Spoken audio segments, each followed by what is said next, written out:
that I'm not too familiar with, but with ray tracing, it follows the path of light, and then um, with that, it calculates how it would reflect off certain surfaces. Huh. And it's very resource intensive, but that's kind of not the best explanation because it's something that I'm not too familiar with. Yeah, isn't that a thing with Minecraft? Like ray tracing on or ray tracing off or something? They have ray tracing now in Minecraft and a lot of current gen games. Yeah, I still don't understand it. Did you Like one see? game that utilizes a lot of ray tracing is Cyberpunk 2077. Have you been playing it? I played a little bit of it, but it's not in the best state just yet. I'll wait for them to release a few more patches before I continue on. Damn. After 7 years, right? Well, I think it was around 7 years. That's when it was first conceptualized, at Okay, least, so they maybe been developing it for the last 4 years, 5 years ish. roughly. Damn. I don't know, man. How do you feel about that? That the game is kind of buggy. Well, they were rushed towards the end, so I can't really put the blame on them. And then also they had to optimize it for various platforms. So you have the previous generation, like the PlayStation 4, you have the Xbox One, then you also have to have it optimized for PC, for the Xbox Series X, Xbox Series S. They have a lot of work on their hands, and then they had to rush it out for that holiday release. So I can't really get mad at them. I can't fault them for that. Why didn't they just wait another year? Like, wasn't it kind of arbitrary to say it's got to come out early December? So they can get a large amount of sales. If they rush it out before the holiday season, people will buy it. And then there was also some controversy with the whole release of Cyberpunk 2077 because the video footage that they released and all the screenshots were of the PC version of the game, and they didn't have any content available prior to the release of the game running on the previous gen consoles. Well, yeah, it's a trailer. It's showing the best it can do, obviously with a 2080 and an i9 like But a that. lot of people argued that that was false advertising. Well, no, that's not false advertising, right? Like this is the best we can come up with in the game. Now you go, I mean, that's under the best circumstances, yeah. but a lot of individuals don't yet own the newest consoles. They don't own the newest hardware, so their experience is going to be far less than what they showcased. It's like a hot chick with makeup and then she takes her makeup off and it's like, you're like a 6 now. That's one way of putting it.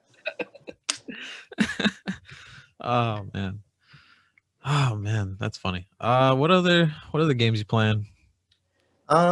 So recently I played a bit of Night in the Woods, and let's see what else. I played a little bit of Genshin Impact too, and that one I enjoyed, although a lot of people just argued that it's another Zelda Breath of the Wild clone. A lot of games that I play are emulated. Um, I use RetroArch for emulation, so I play some classic PS2, GameCube games on my desktop. I also emulate on my other consoles that I have at home, such as a PlayStation 2. I have an emulator installed on there, and then I'm currently working on repairing a GameCube, and that one I'm going to modify and install a few emulators on as well. How do you install an emulator on a PlayStation 2 or a GameCube? Well, I can demo the PlayStation 2. I'll go ahead and take you over. Yeah, for sure. So with the PlayStation 2 that I have, let's see, might be a little dark here. Ah, it's cool, man. So there's an attachment on the rear of the console that allows you to put a hard drive. Okay. And then from there, you can load their binaries, which are known as ELFs, ELF.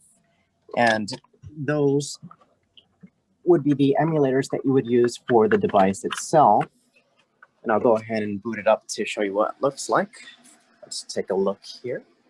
The only emulator I've ever known is a GameCube or Melee, Super Smash Bros. Melee on the Wii.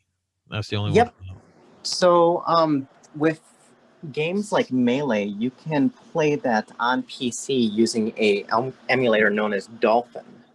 I've heard of that. I tried setting that up, and I was illiterate. I didn't know how to do it. Well, usually there's a great deal of guides and instructions online that can provide details on how to get that up and running. But let's take a look here. Just be a few more moments and I'll boot up the PlayStation 2 and show you Yeah, for sure. what it can run.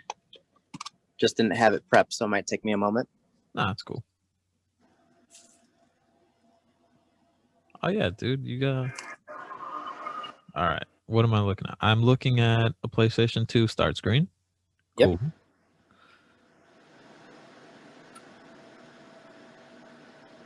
Free MacBook.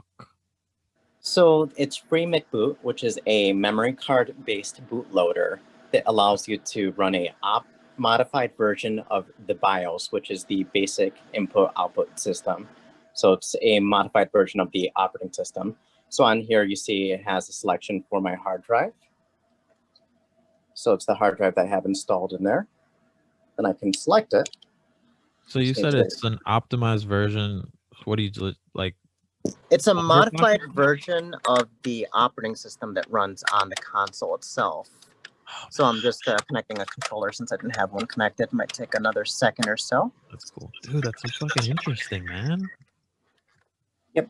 So over here, if I exit out, let's see, just gotta plug it in a little further. There we go. Alrighty. So here I'm in the main menu, and this is where I have all the configuration for the PlayStation 2. So that's just the configuration menu. And once I get into the browser, that's where I can select anything that I have personally installed onto the console itself. So on here is everything that has been installed. And let's say if I want to emulate a game, I want to play Mario 64, as you can see on there. Just click on X, and then it will boot into that game. So it usually takes about 20 seconds. And then within a few moments, we should be booting in. I'll turn up the volume here. Are you able to play newer games on that older hardware or no? So not newer games on older hardware, but I can play older games on older hardware. Okay. So there it is. Wow. Running on the PlayStation 2. Dude, have you ever thought about doing that as a business? That's amazing. No, I have not, and that would be illegal since all this content is copyrighted. So I'd have the DMCA bother me about that. Well, you know what they say, dude. It's only illegal if you get caught. I'm not planning to get caught, so I'm not going to do it. No. But here I go. Be heading back here, switching over.